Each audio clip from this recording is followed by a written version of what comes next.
Once upon a time, in the city of Accra, the sun was high over the sky.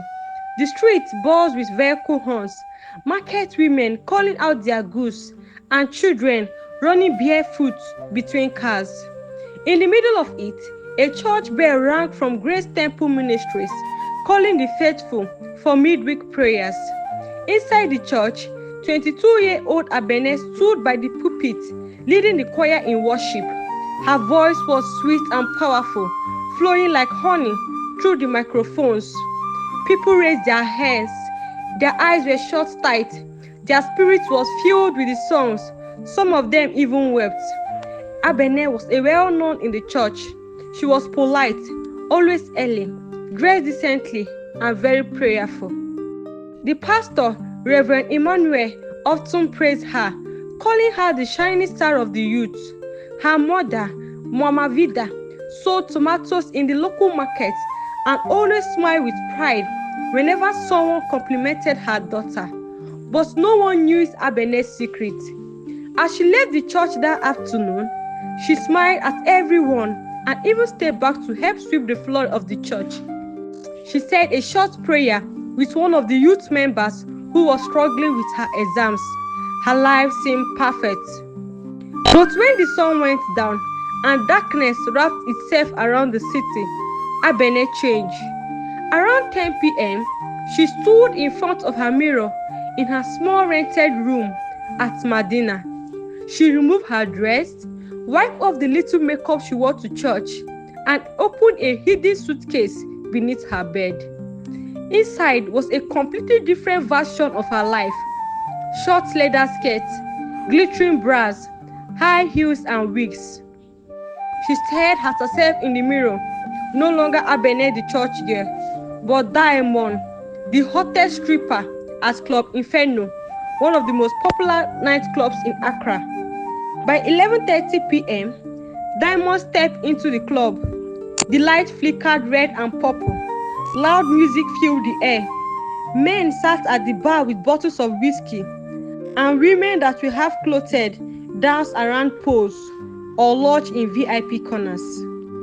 When Diamond stepped on stage, the whole club paused for a second. She was magnetic. Her moves were smooth and seductive, pulling chairs from the crowd. She danced like someone born for it, like someone whose body knew how to tell stories with every sway of the hips. No one could guess that just hours ago, she had led people in prayer and praise at Grace Temple. Backstage, the club manager, a chubby man with gold teeth called Big T, handed her a bundle of cash. "You kill it every night, Diamond. You are my number one girl," he told her. She smiled weakly and took the money. She wasn't proud of what she did, but she had reasons, deep, painful reasons, but she didn't tell anyone, not even her closest friend at church. As she left the club around 3:30 a.m., wearing sunglasses to hide her tired eyes, she whispered to herself, "God forgive me." She got on a passing taxi and told the driver her destination. By morning, she would be back at church for choir rehearsals.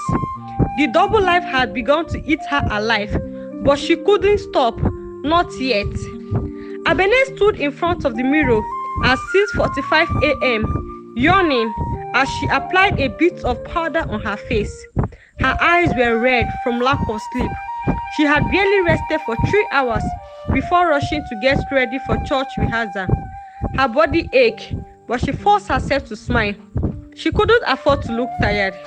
She wore her usual long dress, pinned her natural hair back, and grabbed her Bible. On her way out, she passed by her landlady's room. "Abene, you are going to church again?"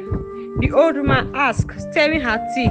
"Yes, ma, choir practice," Abene replied with a tired grin. "Ah, God will bless you. You are a good girl," the woman said. Abene nodded and walked away quickly before the guilt choked her. She hated lying, but she hated poverty more. At the church, the choir was already warming up when she arrived. As soon as she stepped in, the atmosphere shifted. The other singers adored her. Some even envied her. She always hit every note perfectly, always knew her lyrics, and carried herself like a true Christian woman. Abene, please help me with the harmony, one of the girls, Linda, asked. Of course, Abene said, smiling warmly toward her. Inside, her heart was heavy. After rehearsal, Reverend Emmanuel called her to his office. My daughter, he began, you are doing well. I have been praying about you. God has a special plan for your life. I want you to start leading more youth sessions. You are a great example to the others. Abene swallowed hard and said, thank you, Pastor. I will do my best. When she left his office, her smile faded. More responsibilities, more pressure to be perfect, but no one knew the truth. No one knew how she really paid her bills, or how she was saving money for her little brother's school fees back in the village. That night, after a small bowl of Gary soakings, she prepared for her second life. At Club Ifeno, Diamond was on fire. Her routine nightmare was even more daring. The money rained down on her. She danced with a forced smile. The maid didn't care who she was. All they saw was a body. Backstage, her friend Rita, another dancer, came to sit by her. Diamond, you dey kill the stage, Joe. But why you never come chill with us after work? Rita asked. I'm just tired, Abene replied. You get man? Rita teased her, laughing. Abene said, no, I just need some rest. She went home that night with a bundle of cash and a splitting headache. She stared at the ceiling for hours before she finally slept. The next morning, a text message popped up on her phone from Pastor Emmanuel. Please remember to be at the youth meeting by 8 a.m. sharp. We are leading the morning prayer. She stared at the message for a long time. How long can I keep up to this? She whispered. But she had no choice. Not yet. I cannot stop now. It was Saturday morning and the church compound was filled with activity. Youth were setting up canopies, arranging chairs and rehearsing dramas for the upcoming youth revival. Abene, as always, was there early, leading everything with calm confidence. She looked like the perfect daughter of Zion.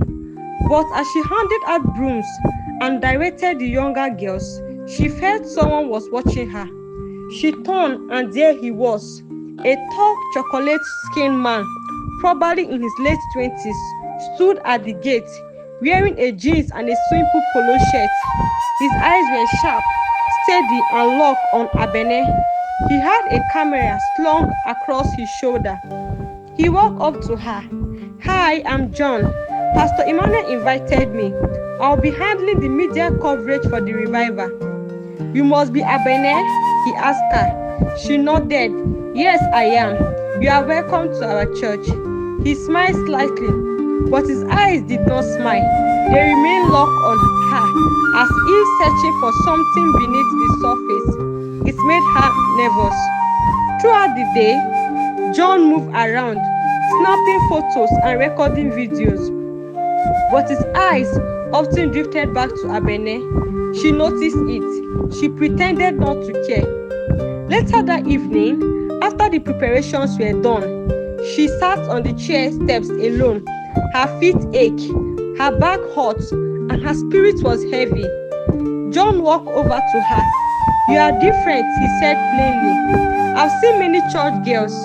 You shine outside, but your eyes look tired, like you are carrying something heavy. Abene replied, maybe I'm just tired. We have been working all day. She stood up and bid him good night. As she walked away, her phone popped up with a message for Big T.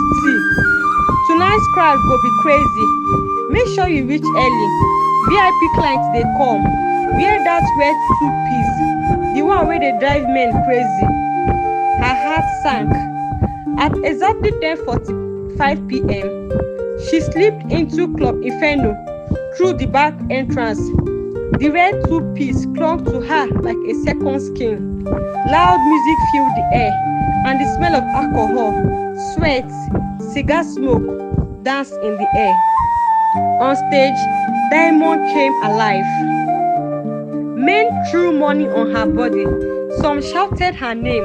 She danced like the world depended on it. But as she danced, she caught something that nearly made her heart stop. At the far corner of the club was a man sitting with a drink. It was John. Their eyes met. His face showed no shock, no anger, just a calming understanding. Abene missed a step. Her heart raced. She quickly turned her dance away. In her mind, she asked, did he follow me? Had he suspected something? Would he tell the pastor? Would the church find out?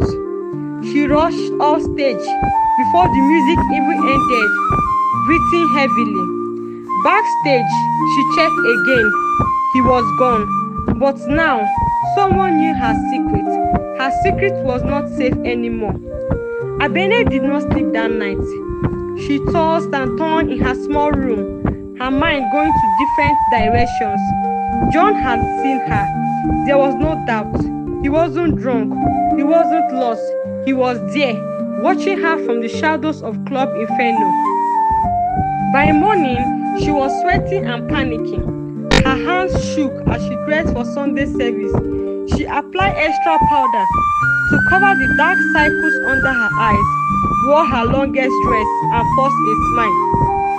But in her heart, pain filled in her heart. The church was packed. The revival hype had started drawing more people. The choir sang louder. The pastor preached with more fire, and the members prayed harder.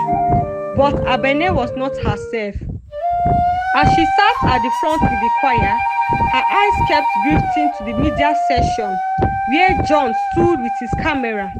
He did not glance at her, not once. He just did his work quietly, moving through the crowd like nothing had happened. After service, she tried to leave quickly, but she was too slow. John wants to see you, one of the youth ushers said. Abene followed the usher to the church backyard. John stood there alone, leaning on a wall with his arms folded. He did not speak immediately. He just looked at her with some deep, unreadable stare. Then finally he said, I know your secret, and I am not here to judge you. Abene pleaded with him. Please don't tell anyone, please. I won't, John said, but you are playing with fire. I don't have a choice, she burst out, her voice shaking. My brother is in the village. He needs school fees. My mother is sick. I tried cleaning. I tried selling in the market, but it was not enough. This is the only way I could survive, the only way I could keep going. John's eyes softened a little, but his voice remained still serious. You think God does not see? You lead worship with one hand and take off your cloth with the other. You think you can do that forever? Tears filled her eyes. I did not ask for this life. No one does, he replied quietly. But you have to choose now. The more you delay, the deeper you fall, and one day the truth won't hide anymore. She looked away ashamed. I will stop one day, I promise. He shook his head. That one day is a lie we tell ourselves. Make it today. She did not answer. He walked away slowly, leaving her standing there broken and confused. That night, for the first time in 2 years, Abene did not go to the club. She sat alone in her room, staring at her red outfit on the hanger. She clutched her Bible to her chest and cried. But deep down, she knew something was coming, a storm she could not avoid. The night passed slowly. Abene sat on the floor of her room in silence, surrounded by torn pieces of her stripper costumes. She had cut them up one by one. Tears was rolling down her cheeks, not from pain, but from relief. Her phone buzzed up with a message from Big T. You disappoint me. You think you can just disappear? We made you. Don't play with me. She stared at the message. Her fingers were trembling. Then came another from John. I know you did not go to the club tonight. I am proud of you.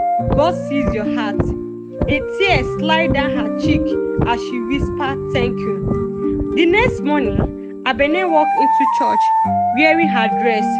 This time, not as a disguise, but with freedom in her heart. Her smile was real. Her steps were steady. Something inside her heart shifted. During worship, her voice soared like never before. It wasn't just a song anymore, it was a testimony. Even the congregation noticed the glow in her eyes. After the service, Pastor Emmanuel approached her. "My daughter, something is different about you today. You are glowing." Abene smiled. "God set me free." He did not ask more. He simply nodded and prayed silently. Later that night, John waited for her outside the church. He handed her a manila envelope. "What is this?" she asked, looking confused. "An opportunity," he said. "I spoke to a friend who runs a Christian media house. They need someone with leadership skills and a strong presence. I told them about you.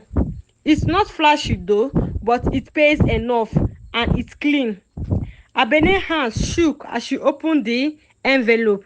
A contract, a letter of offer, and a small relocation allowance were inside. Her lips parted. You did this for me?" "I did not," John said softly. "God did. I just listened." She couldn't hold back the tears. 2 months later, Abene moved to Kumasi and started work at the media house as a youth outreach presenter. Her past stayed back in Accra, buried under her decision to choose light over darkness. She still sang in church, still smiled at strangers, and still helped others, but this time from a place of truth. As she stood one day before a room full of teenage girls sharing her story, she ended with these words: don't ever think your secret is too shameful for God to redeem. He does not need you to be perfect. He just needs you to be willing." And when she stepped off the stage, John, now her close friend and quiet supporter, was waiting, smiling at her from the crowd. Abene was no longer two people. She was whole and free.